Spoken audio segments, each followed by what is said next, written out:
ఈ ప్రపంచంలో దాదాపుగా 1,24,000 ప్రవక్తలు అడుగుపెట్టారు.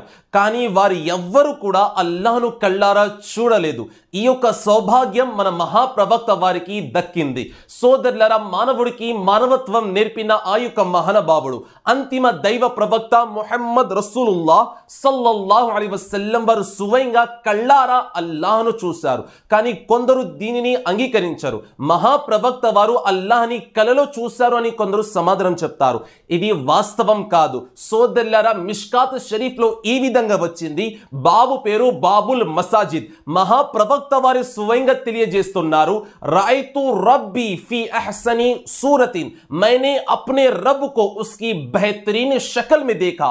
నేను స్వయంగా అల్లాహ్ను కళ్ళారా చూశాను అని మహాప్రవక్త వారే తెలియజేస్తున్నారు. సోదరులారా, సోదర మహాశివులారా, దీని బట్టి మనకు అర్థమవుతున్న విషయం ఏమిటంటే మహాప్రవక్త వారే తెలియజేస్తున్నారు, నేను కళ్ళారా అల్లాహ్ను చూశాను. మరి మనం ఎవరవుతున్నాం ప్రశ్నించేవారు? సోదరులారా, కల్మా మహాప్రవక్త వారిది చదువుతూ ఆయన పైన నింద వేస్తే తప్పు కాదా? సోదరులారా, హజ్రతే ఆయిషా రదియల్లాహు తఆలా అన్న వారు తెలియజేశారు. ఏమని అంటే, మహాప్రవక్త వారు నాతో ఉన్నంత వరకు నా నుండి దూరం అవ్వలేదు. సోదరులారా, ఈ యొక్క మాట వాస్తవం. వివాహం ఎప్పుడు అయింది హజ్రతే ఆయిషా వారితో? అది కూడా గమనించండి. మహాప్రవక్త వారి యొక్క మేరాజ్ ఎప్పుడు అయింది? అది కూడా గమనించండి. మేరాజ్ యొక్క సంఘటన హజ్రతే ఆయిషా వారితో వివాహం కన్నా ముందు జరిగింది.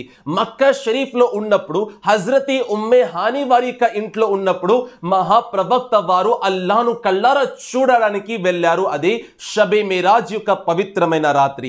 దీన్ని బట్టి మనకేమర్థమవుతుంది? హజ్రతే ఆయిషా వారితో ఉన్నప్పుడు మహాప్రవక్త వారు మేరాజ్ కి వెళ్ళలేదు. కానీ దానికన్నా ముందు మహాప్రవక్త వారు వెళ్ళినారు. మహాప్రవక్త వారు మేరాజ్ యొక్క యాత్రను ముగించుకుని రెండో రోజు సహాబాతో తెలియజేస్తున్నారు, నేను అల్లాహ్ను కళ్ళారా చూడడానికి వెళ్ళాను. మక్కా నివాసులు తెలియజేస్తున్నారు. అందరూ అంగీకరించారు. కానీ అబూ జహల్ మాత్రం అంగీకరించడం లేదు.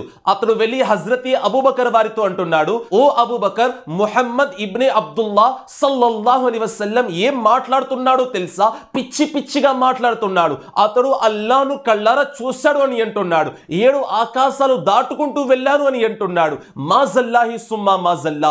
సోదరులారా, ఈ యొక్క మాట విన్న వెంటనే హజ్రతే అబూబకర్ సిద్దీక్ వారు తెలియజేస్తున్నారు, ఒకవేళ ఈ యొక్క మాటలు నా యొక్క ఇమామైన మహాప్రవక్త సల్లల్లాహు అలైహి వసల్లం వారు తెలియజేసినట్లయితే అది వాస్తవం, 100% నిజం. ఇప్పుడు నిర్ణయం మీ చేతుల్లో ఉంది. హజ్రతే అబూబకర్ సిద్దీక్ వారిని అనుసరిస్తారా లేదా అబూ జహల్ ని అనుసరిస్తారా? మీ ఇష్టం.